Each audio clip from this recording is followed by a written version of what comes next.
তখন পুরুষ মানুষ বলল, করজোড়ে বলল সৃষ্টিকর্তাকে যে 20 বছর আয়ু অত্যন্ত কম। হে প্রভু, আমাকে ওই গাধার, সে যে 30 বছর আয়ু চায়নি, সেটা আমাকে দেয়া হোক। ওই যে কুকুর 15 বছর ফিরিয়ে দিয়েছিল, সেটাও আমাকে দেয়া হোক।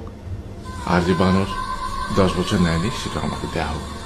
20 বছর অত্যন্ত কম, আমি দীর্ঘদিন বাঁচতে চাই। সৃষ্টিকর্তা সেটাও মঞ্জুর করলেন। তারপর কি হলো?